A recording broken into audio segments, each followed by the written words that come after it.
آپ نہ رہے تو اس علاقے کی سرداری کس کو ملے گی؟ کبھی کبھی حال کو بدلہ لینے کے لیے استعمال کر رہے ہیں. اصلی مجرم تک پہنچنے کا ہمارے پاس ایک ہی ذریعہ ماضی میں جانا پڑتا ہے. تم اور میں ان کے لیے محض کٹپتلیاں ہیں.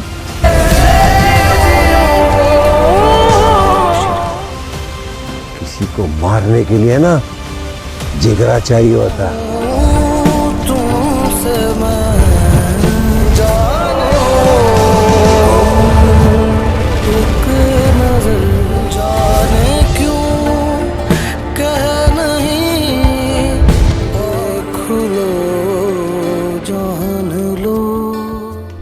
آخر وہی ہوا جس کا ہم سب کو انتظار تھا. زنجیریں کی کیس 26 اور 27 نے کہانی کو ایک ایسا موڑ پر کھڑا کیا ہے جہاں اب ہر کردار شک کے دائرے میں آ چکا ہے. کیا سربلند واقعی دشمن کو شکست دے پائے گا؟ کیا حویلی میں چھپا غدار بے نقاب ہوگا؟ اور کیا اظہرمالا کی اصل حقیقت جلد سامنے آنے والی ہے؟ آج ہم ان دونوں کیا مکمل ریویو کریں گے اور آخر میں پرومو 28 کی ایسی پیش گوئیاں بھی کریں گے جو شاید آپ نے پہلے نہ سنی ہو. تو ویڈیو کو آخر تک ضرور دیکھیے کیونکہ آخری تک تجزیہ پوری کہانی کا رخ بدل سکتا ہے. کیس 26 کا آغاز ایک نہایت سنسنی خیز منظر سے ہوتا ہے. سربلند شدید زخمی حالت میں ہے اور اس کی جان خطرے میں ہے. دوسری طرف اظہرمالا بغیر گھبرائے نہ صرف گولی نکالتی ہے بلکہ اس کا خون بھی روکتی ہے.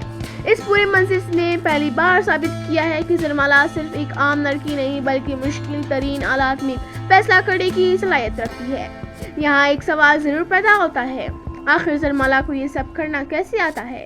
کیا وہ واقعی وہی ہے جو سب سمجھتی ہے یا اس کی اصل شناخت ابھی رازی ہے؟ سربلند بھی پہلی مرتبہ مکمل اعتماد کے ساتھ اظہرمالا سے کہتا ہے کہ بی بی جان کے بعد وہ صرف اسی پر بھروسہ کرتا ہے.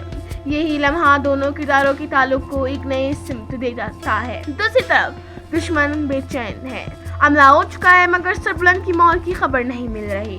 یہ خاموشی دشمن کے لیے سب سے بڑا خوف بن جاتا. وہ مسلسل اپنے آدمیوں کو حکم دیتا ہے کہ صبح ہونے سے پہلے سربلند کی لاش کی خبر چاہیے، لیکن کوئی بھی کامیاب نہیں ہوتا. یہاں ڈرامہ بڑی خوبصورتی سے دکھاتا ہے کہ بعض اوقات خاموشی بھی دشمن کے لیے سب سے بڑا اختیار بن جاتا ہے. ادھر اظہرمالا ہر ثبوت مٹانے کی کوشش کرتی ہے، خون آلود کپڑے چھپانا، پچھلے دروازے سے لوگوں کو اندر لانا، نگرانی سے بچ کر نکلنا، یہ سب ثابت کرتا ہے کہ وہ ہر قدم بہت سوچ سمجھ کر اٹھا رہی ہے. لیکن اصل سوال یہ ہے کہ حویلی میں کسی نے انہیں دیکھ لیا ہے؟ اگر ایک بھی شخص کو شک ہو گیا تو سارا منصوبہ ناکام ہو سکتا ہے. اسی دوران سربلند کی طبیعت اچانک مزید خراب ہو جاتی ہے. تیز بخار اور زیادہ خون بہنے جانے کی وجہ سے اسے فوراً اسپتال لے جانا ضروری ہوتا ہے. یہاں اظہرمالا ایک بار پھر اپنی ذہانت دکھاتی ہے. وہ بجلی بند کرواتی ہے، محافظوں کو اٹھواتی ہے اور اندھیرے کا فائدہ اٹھا کر سربلند کو خاموشی سے اسپتال پہنچا دیتی ہے. یہ پورا منظر کس کا سب سے مضبوط اور دلچسپ ایسا محسوس ہوتا ہے. اسپتال میں بھی اظہرمالا ایک اور حیران کن کام کرتی ہیں. وہ سربلند کا نام اعجاز خان لکھواتی ہیں. جب سربلند پوچھتا ہے کہ یہ نام کیوں تو اظہرمالا بتاتی ہے کہ اسے اسلام آباد کے ایک پرانے اسپتال کی فائل یاد تھی. یہ منظر دیکھ کر ناظرین کے ذہن میں ایک اور سوال پیدا ہوتا ہے، آخر اظہرمالا کو اتنی پرانی باتیں کیسے یاد ہے؟ کیا واقعی وہ کسی خفیہ ادارے سے تعلق رکھتی ہے یا پھر اس کے ماضی میں کوئی ایسا راز چھپا ہے جو ابھی سامنے نہیں آیا؟ کیس کے اختتام پر سربلند ایک نہایت اہم فیصلہ کرتا ہے. وہ دشمن کو اپنی موت کا یقین دلانے کے بجائے خاموش رہنے کا فیصلہ کرتا ہے تاکہ اصل غدار خود اپنی غلطی کرے. یہ فیصلہ آنے والی کس کی بنیاد بنتا ہے. دوسری جانب دشمن اپنی مکمل طور پر پریشان ہو چکا ہے.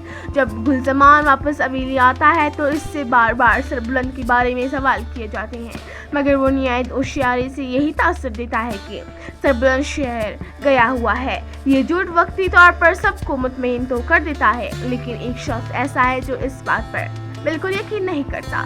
وہ سمجھ جاتا ہے کہ حملہ ناکام ہوا ہے اور سربلند کہیں نہ کہیں زندہ موجود ہے. اب اس کا اگلا صرف ایک ہے، حویلی کے اندر موجود اپنے خفیہ ساتھی کو استعمال کرنا.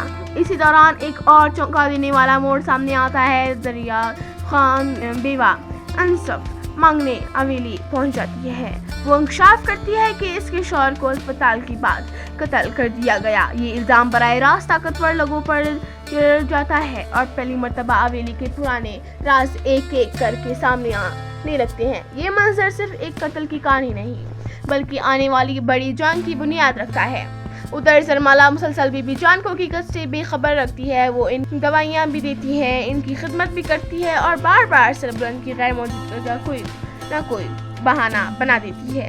لیکن سوال یہ ہے، یہ راز آخر کب تک چھپ سکتا ہے؟ اگر بی بی جان کو سچائی کا علم ہو گیا تو پورا منصوبہ لمحوں میں بکھر سکتا ہے۔ اس کا سب سے خوبصورت پہلو سربلند اور سرمالا کے درمیان بڑھتا ہوا اعتماد ہے۔ دونوں مشکل حالات میں بھی ایک دوسرے کا حوصلہ بڑھاتے ہیں۔ زخمی ہونے کے باوجود سربلند کے چہرے پر مسکراہٹ آ جاتی ہے، جبکہ سرمالا بھی پہلی بار کچھ ہلکے پھلکے انداز میں اس سے بات کرتی ہے۔ یہ منظر ثابت کرتے ہیں کہ ان کا رشتہ صرف مجبوری نہیں رہا بلکہ اعتماد میں بدل رہا ہے۔ لیکن کیا یہ تعلق آنے والی دنوں میں ان دونوں کے لیے سب سے بڑی آزمائش بن جائے گا؟ اب بات کرتے ہیں پرومو 28 کی۔ پرومو میں کئی ایسے مکالمے سننے کو ملتے ہیں جو آنے والی کہانی کا رخ بدل سکتے ہیں۔ سب سے اہم بات یہ سامنے آتی ہے کہ اصل دشمن وہ نہیں جنہیں سب دیکھ رہے ہیں۔ کسی بڑے انتقام کے لیے کئی کرداروں کو صرف مہرے کے طور پر استعمال کیا جاتا ہے، یعنی اب اصل دماغ تک پہنچنا ہی سربلند کا سب سے بڑا مقصد ہوگا۔ پرومو میں بھی یہ بھی واضح اشارہ ملتا ہے کہ اقتدار اور سرداری کی جنگ میں مزید خطرناک ہونے والی ہے۔ اب صرف عملے نہیں ہوں گے بلکہ ہر کردار کی وفاداری بھی آزمائی جائے گی۔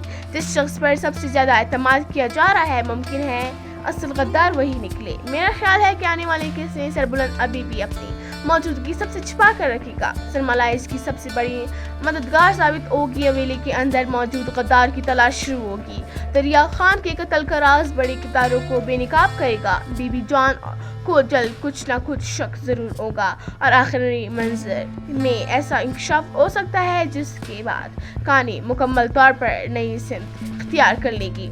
اب آپ کے خیال میں حویلی کا اصل غدار کون ہے؟ اپنی رائے کمنٹس میں ضرور بتائیے۔ اگر آپ کو ہماری یہ تفصیلی ریویو پسند آئی ہو تو ویڈیو کو لائک کریں، چینل ارماز سیلیبریٹی ڈائریز کو سبسکرائب کریں اور بیل آئیکن ضرور دبائیے تاکہ زنجیرے کی ہر نئی اپڈیٹ سب سے پہلے آپ تک پہنچ سکے۔ ملتے ہیں اگلی ویڈیو میں، تب تک کے لیے اللہ حافظ۔